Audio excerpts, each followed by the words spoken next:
Hello everyone, তো আজকে আমরা চলে আসছি জাফলংয়ে। It's very beautiful place in Sylhet. তো আমার পিছনে হচ্ছে ইন্ডিয়া, এটা হচ্ছে ইন্ডিয়ার মেঘালয়া।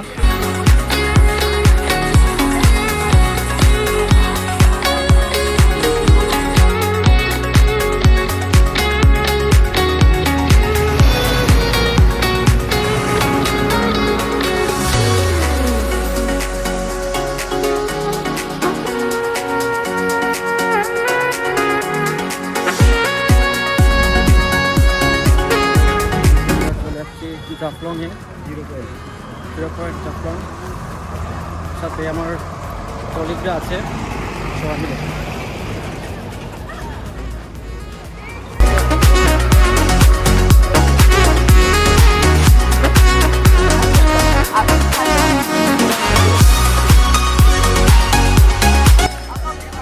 আমরা আসছি একদম বাংলাদেশের সীমানা।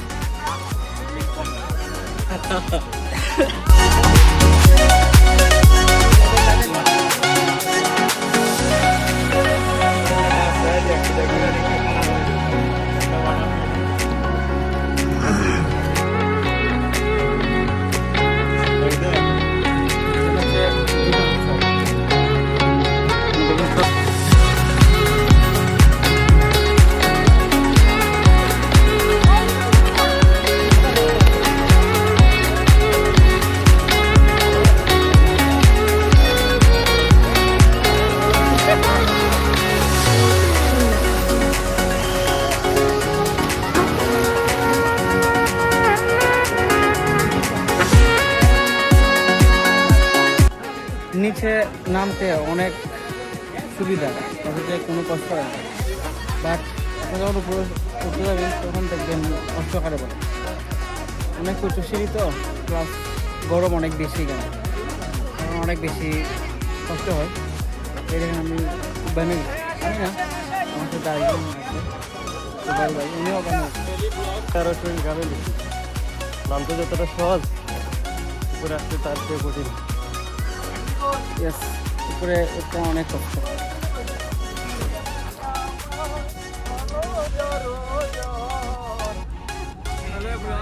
আমরা এখন লাদাখের উদ্দেশ্যে, তার মধ্যে আমাদের বশির ভাই এখন গান গাইতেছে, অনেক সুন্দর একটা গান পরিবেশন করতেছে।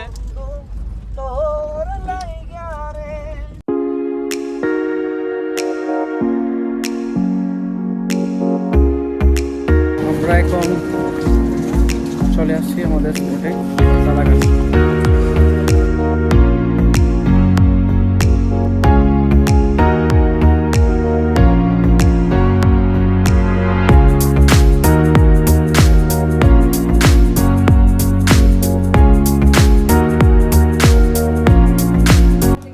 এখানে আসলে নীল পানি, অনেক সুন্দর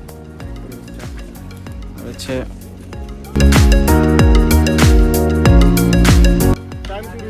এটা হচ্ছে নৌকার ঘাট, আমরা এখান থেকে নৌকা নিয়েছি।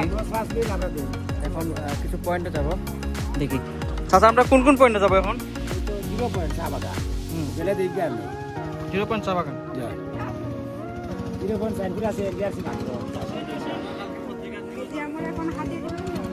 এই যে হচ্ছে আমাদের শূন্যরা, শূন্য আমরা এখন যাইতেছি লাদাখের কিছু পয়েন্ট। এটা 0 পয়েন্ট আর চা বাগান, এটা পায়ের শূন্য।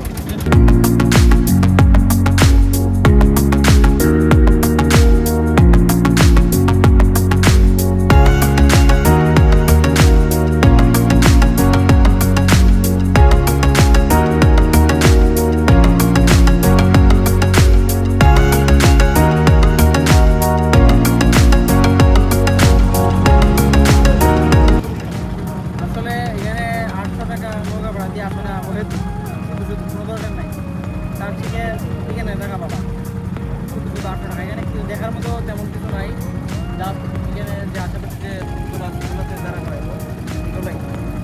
তো যারা আসবেন ভাড়া নেবেন না।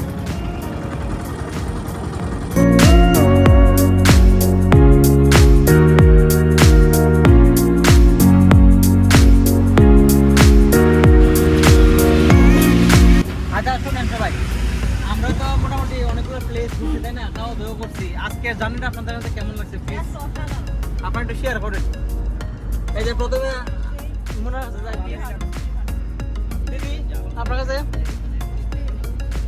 আপনার খুবই ভালো লাগছে। এই গরদা তোমার কাছে কেমন লাগছে আজকে দিনটা? দিনটা ভালো লাগছে কিন্তু জার্নিটা বেশি হয়ে যায় শরীরের উপর নির্যাতন এটা। তাই। আচ্ছা জিনিসটা হচ্ছে আজকে অনেক বেশি এনজয় করছি আমরা, প্লাস হচ্ছে বিভিন্ন জায়গায় গেছি, কিন্তু সবাইকে একটা বার্তা, প্লিজ আপনারা কেউ নৌকা ভাড়া নিয়েন না, এটা একদম স্ক্যাম, ঠিক আছে? তো এটাকে সবাই একটু সতর্ক থাকবেন।